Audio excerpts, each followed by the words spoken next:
জয় হিন্দ বন্ধুরা, আমি দীপ আর আপনারা দেখছেন ইন্ডিয়া আপডেট। বন্ধুরা, এই মুহূর্তে সবথেকে বড় খবরটি বেরিয়ে আসছে ভারত আর বাংলাদেশের সীমানা থেকে। হ্যাঁ বন্ধুরা, ভিডিও শুরুর পূর্বে ভিডিও থাম্বনেলে যে নিউজটিকে শুনেছেন বা দেখেছেন এক্স্যাক্টলি সেটাই হয়েছে। ভারতের মন্দির নির্মাণকে থামিয়ে দিয়েছে বাংলাদেশ অর্থাৎ পূর্ব পাকিস্তানের বর্ডার গার্ড অর্থাৎ বিজেপি। শুনে অবাক লাগছে যে বাংলাদেশের বিজেপির এতটা ক্ষমতা হলো কিভাবে যে ভারতের বিএসএফ কে থামিয়ে দিয়েছে, এমনকি ভারতের মন্দির নির্মাণকে পর্যন্ত থামিয়ে দিয়েছে। তো দেখুন বন্ধুরা, কথাটা সত্য। এই মুহূর্তে যে জায়গাটি ঘটনাটি ঘটেছে সেটা হচ্ছে অসমের ঘটনা। আপনারা জানেন যে এই মুহূর্তে বিশেষ করে পাকিস্তান আর ভারতের বর্ডারে না যতটা টেনশন রয়েছে তার থেকে বেশি টেনশন রয়েছে ভারত আর বাংলাদেশের মাঝে। কেননা আমাদের মাঝে থেকে শুরু করে অর্থাৎ ভারত আর বাংলাদেশের যে টোটাল যে এরিয়াটা সেটা প্রায় 94 কিলোমিটার, তার মধ্যে কিন্তু 43 কিলোমিটার কিন্তু নদীমাতৃক, বাকিটা যেটা রয়েছে সেটা কিন্তু মাঝে মধ্যে খোলা। আর এই জন্য তো আপনারা হামেশা শুনেই থাকেন যে দুই পারের লোক, বিশেষ করে ওই পারে যে সমস্ত চোরাকারবারি স্মাগলার, যেমন ধরে নিন কেউ পেন্সিল পারাপার করে, কেউ গাঁজা পারাপার করে, কেউ চিনি, আরো অনেক ইনলিগাল যে সমস্ত বিজনেসগুলো আছে তারা কিন্তু করে থাকে। কারণ আমাদের দেশের মাঝে থেকে শুরু করে বাংলাদেশের মাঝে যে যে দূরত্ব, সেই দূরত্বটা কিছু কিছু জায়গায় এতটা কম হয়েছে যে সেখানে কাঁটাতারের বেড়া পর্যন্ত নেই। সেই জন্য সেই সমস্ত দুষ্কৃতীগুলো রাতের অন্ধকারের সুযোগকে নিয়ে তারা কিন্তু খুব সহজে পেরিয়ে চলে আসে।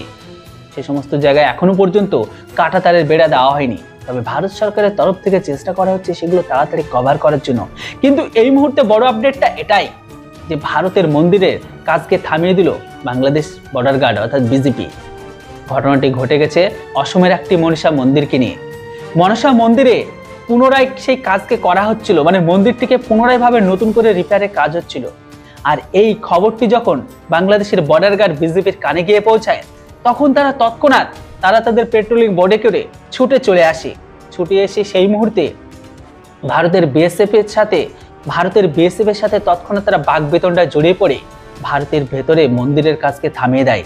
থামানোর কারণ একটাই আপনাদের বলে দিই, যে সীমান্তরক্ষী বাহিনী আমাদের অর্থাৎ বিএসএফ আর বাংলাদেশের সীমান্তরক্ষী বাহিনী বিজেপি, দুই দেশের মধ্যে এগ্রিমেন্ট এমনটাই হয়েছে যে সীমানার মধ্যবর্তী কমসে কম 15 থেকে 20 কিলোমিটারের মধ্যে এখনো পর্যন্ত কেউ তাদের নতুন ইনফ্রাস্ট্রাকচার বলুন বা আমাদের মন্দির বলুন বা মসজিদ বা ওই পারের অর্থাৎ পূর্ব পাকিস্তানের কেউ মন্দির বা মসজিদ করতে পারবে না। যেটা যেমন ভাবে আছে সেটা সেইভাবেই থাকবে। সেই এগ্রিমেন্ট অনুসারে বা রুলস অনুসারে কেউ কখনো নতুন কিছু করতে পারবে না। কিন্তু প্রবলেমটা হয়ে গেছে এটাই, বাংলাদেশ বর্ডার গার্ড বিজেপি এটা জানতো না। কেননা অসম সরকার আমাদের দেশের ঘরের ভেতরে সমস্ত মন্দিরের জন্য সেই জায়গায় 3 লাখ টাকা করে অনুদান দিয়েছে।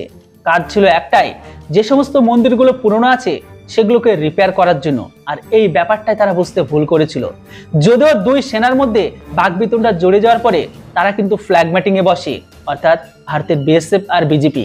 পরে সুষ্ঠুভাবে এই বিষয়টাকে দুই দেশের মাঝে ক্লিয়ার হয়ে যায়। আশা করি স্ক্রিনে আপনারা আর্টিকেলটিকে দেখতেই পাচ্ছেন। আমি এই আর্টিকেল নিয়ে কথা বলছি। যদিও কিছুক্ষণ দুই দেশের মাঝে কথাবার্তা হওয়ার পরে অবশেষে বাংলাদেশের বিজেপি তারা চলে যায়। কেননা তারা এসে যখন সেই জায়গাটা ভেরিফাই করে দেখে যে না, সেখানে নতুন কোনো কাজ হচ্ছে না, পুরনো মন্দির যেটা ছিল মা মনসার মন্দির সেই মন্দিরটিকে রিপেয়ার করা হচ্ছে, তখনই তারা সেখান থেকে চলে যায়। এই মুহূর্তে দুই দেশের মাঝে টোটাল সীমানা রয়েছে 94 কিলোমিটার। এর মধ্যে রয়েছে 43 কিলোমিটার নদী এলাকা, আর এমনকি 4 কিলোমিটার এলাকার মধ্যে কাঁটাতারের বেড়াই নেই। বুঝতে পারছেন যে এই মুহূর্তে কেন বাংলাদেশিরা ভারতের বিএসএফ এর গুলিতে মারা যায়? আর এই কারণে মারা যায় কেননা আমি কিন্তু বর্ডার সীমানায় অবস্থানরত, আর আমি এটা ভালোভাবে জানি যে বর্ডার সীমানায় অবস্থানরত বিশেষ করে ইসলাম প্রোডাক্ট গ্রহণকারী ব্যক্তিগুলো এরা সর্বদা ইনলিগাল কাজে ব্যস্ত থাকে। ইনলিগাল কাজে ব্যস্ত বললে ভুল হবে, এরা এমনভাবে থাকে আমাদের এই পারেরও ডকুমেন্টস থাকে আবার ওই পারেরও ডকুমেন্টস থাকে। এরা শুধুমাত্র নিজের স্বার্থ অনুসারে কাজ করে। কোনো জায়গায় এইভাবে কাঁটাতার না থাকার কারণে এই যে প্রচন্ড রাতের অন্ধকারে, এমনকি এই যে শীত আসছে, এই শীতে প্রচন্ড কুয়াশার তারাকে ঢাল করে তারা কিন্তু এপারে চলে আসে। আর এটাই যখন কোনো পেট্রোলিং এর বিএসএফ রত অবস্থায় চোখে পড়ে যায় তখন তাদের থামতে বলে। হয়তো ওই সমস্ত দুষ্কৃতীগুলো ভারতের বিএসএফ এর উপর হামলা করতে আসে, নয়তো বা তারা পালিয়ে যায়। বিএসএফ বারণ করতে বললে তারা থামে না, ব্যাস তৎক্ষণাৎই তাদের উপর গুলি চালাতে হয়। কিন্তু এই মুহূর্তে যখনই বাংলাদেশের ঘরের ভেতরে শেখ হাসিনা সরকার পড়ে গেছে তারপরে থেকে দুই দেশের মাঝে সম্পর্ক আকাশ পাতাল পার্থক্য। কেননা আপনারা জানেন যে শেখ হাসিনা সরকার আর ভারত মাঝে সরকার যে ছিল, দুই সরকারের মাঝে কিন্তু সম্পর্ক ভালো ছিল। কিন্তু এখন যে ডক্টর ইউনূসের সরকার তৈরি হয়েছে, মানে অন্তর্বর্তী সরকার, তার সাথে আমাদের সম্পর্ক একদমই ভালো নয়। কেননা তারা সম্পূর্ণ অ্যান্টি ইন্ডিয়া। তারা হচ্ছে প্রো চীনি আর প্রো পাকিস্তানি লাভার। এমনকি তারা প্রকাশ্যে জিহাদি মানসিকতা দল, জিহাদি মানসিকতা মানুষ, এমনকি দেশের ভেতরে টেররিস্ট উৎপাদন করতে শুরু করেছে। তাই এই মুহূর্তে ওই সরকারের সাথে আমাদের কখনো বন্ডিং হচ্ছে না। তাই এই মুহূর্তে ভারত সরকারের তরফ থেকে বিশেষ করে আমাদের সীমানাগুলোতে যেগুলো মাঝে মাঝে কাঁটাতারের বেড়া নেই, সেগুলোতে বিএসএফ কে শক্ত ওয়ার্নিং দেওয়া আছে যে তোমরা যত তাড়াতাড়ি পারো তোমরা তোমাদের সঠিক জায়গায় পজিশন নিয়ে এর উপর কড়া পাহারা দাও। আর এই মুহূর্তে আপনারাও জানেন যে ওই পার থেকে হামেশাই কিন্তু মানুষ চুরি ছাচড় করতে আমাদের এই পারে চলে আসে, আর আসতে গিয়ে বিএসএফ এর চোখে পড়লে তারা গুলি খেয়ে মারা যাচ্ছে। কালকে আমি আমার মেন চ্যানেলে খবরে বলেছিলাম যে বাংলাদেশের দুষ্কৃতীরা ভাবুন তাদের সাহসটা কত বেড়ে গেছে, বিএসএফ ক্যাম্পে ঢুকে হামলা চালাতে গেছে। কিন্তু ব্যাচেলেরা যে ভেবে এসেছিল সেই ভাবনাটা তাদের অনেক ছোট ছিল। তারা বুঝতে পারেনি যে বিএসএফ অলওয়েজ রেডি থাকে। কিন্তু তৎক্ষণাৎ বিএসএফ এর পাল্টা ধাওয়ায় তারা থামেনি, বরং পালিয়ে যেতে চাইলে বিএসএফ তাদের তৎক্ষণাৎ তাদের উপর গুলি চালায়। সেই গুলিতে এক বাংলাদেশি স্পটে 72 হরিফাই প্রাপ্ত হয়েছে। যেটা হোক বন্ধুরা, এই মুহূর্তে অসম সরকার সেই সমস্ত জায়গাগুলোতে, যে সমস্ত জায়গায় আমাদের পুরনো মন্দির আছে, সেই সমস্ত পুরনো মন্দিরগুলোকে আবার নতুনভাবে রিপেয়ার করার জন্য সমস্ত মন্দিরে 3 লক্ষ টাকা করে ফান্ডিং দিয়েছে। আর এই টাকা দিয়ে কিন্তু সেই মন্দিরের কাজ হচ্ছিল। আর এই খবরটা কেউ না কেউ অবশ্যই দিয়ে দেয় বিজেপির কানে। তো একবার ভাবুন, কাজ হচ্ছে আমাদের এই পারে, তারা কিন্তু নদী পাড়িয়ে এই পারে এসে তবে কিন্তু তারা থামায়। যেটা বন্ধুরা, ওভারঅল পরিস্থিতি আপনারা দেখতেই পাচ্ছেন। আর এই মুহূর্তে সেই দেশের ঘরের ভেতরে সনাতনী ধর্মী ব্যক্তিদের উপর কিভাবে সেই দেশের ইসলাম প্রোডাক্ট গ্রহণকারী জিহাদি মানসিকতা সম্পূর্ণ মানুষগুলো অত্যাচার করছে সেটা আপনারাও জানেন। প্রভু চিন্ময় দাসের উপর কিভাবে অত্যাচার হচ্ছে সেটাও জানেন। গোটা পরিস্থিতি নিয়ে ভীষণভাবে খারাপ সিচুয়েশনের মধ্যে রয়েছে সেই দেশের আমার সনাতন ধর্মী ভাইরা। এমনকি চিন্ময় দাসের খেলাফ কোনো উকিলকে পর্যন্ত খাড়া হতে দিচ্ছে না। সেই দেশের উগ্র মৌলবাদী জিহাদিগুলো তারা এটা পর্যন্ত ধমকি দিয়েছে, উগ্রবাদী মৌলবাদী টেররিস্টদের তরফ থেকে চিন্ময় দাসের খেলাফ উকিলদের এটা পর্যন্ত ধমকি দিয়েছে যে উনার হয়ে আজকের দিনে যে বা যারা লড়াই করবে তাদেরকে কিন্তু মেরে দেওয়া হবে। ভাবুন দেশের অবস্থাটা কোথায় গেছে। আর এখনো পর্যন্ত এই সমস্ত মানুষগুলোর খেলাফ এতটুকু কড়া পদক্ষেপ নেয়নি সরকার। তবে এতটুকু জেনে রাখুন, বাংলাদেশের ঘরের ভেতরে বড় কিছু একটা পরিবর্তন হতে চলেছে।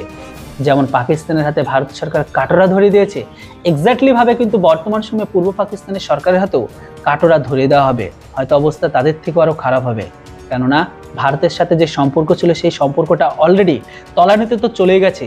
বেঁচে থাকা যে সম্পর্কটা সেটা আশা করি আর ভালো থাকবে না, কেননা লাগাতার তারা ভারত বিরোধিতা বাড়িয়ে দিয়েছে। কন্টিনিউয়াসলি ভাবে মাদ্রাসাগুলোতে প্রশিক্ষণ দেওয়া হচ্ছে কিভাবে ভারত বিরোধিতা বা জিহাদিকতা সম্পূর্ণ মানসিকতা তৈরি করা যায়, অ্যান্টি ইন্ডিয়া কিভাবে তৈরি করা যায়। আর এটা আমার কথা নেই, আমি যথেষ্ট প্রমাণ দিয়ে আপনাদের ভিডিও বানিয়ে দিয়েছি। গত পরশুদিন ভিডিওতে বলেছিলাম যে কিভাবে সেই দেশের ঘরের সনাতন ধর্মী মায়েদের উপর ধর্ষণ লুটপাট করা হচ্ছে, এমনকি সেই দেশের ঘরের সুন্দরী মেয়ে সুন্দরী বউ থাকলে তাদেরকে ইসলামে নিয়ে আসছে, আর যে ইসলামে নিয়ে আসছে তাদের জন্য একটা মূল্য ধার্য রাখা হয়েছে। 50,000 থেকে শুরু করে 2 লক্ষ 3 লক্ষ, সর্বোচ্চ একটা ফ্যামিলিকে যদি ইসলামে নিয়ে আসতে পারে 5 লক্ষ টাকা ফান্ডিং দেওয়া হবে। বুঝতেই পারছেন বন্ধুরা মোটামুটি পরিস্থিতি কি খারাপ। যেটাই হোক, এই মুহূর্তে বাংলাদেশ সীমান্তে রয়েছে মোট 94 কিলোমিটার এরিয়া।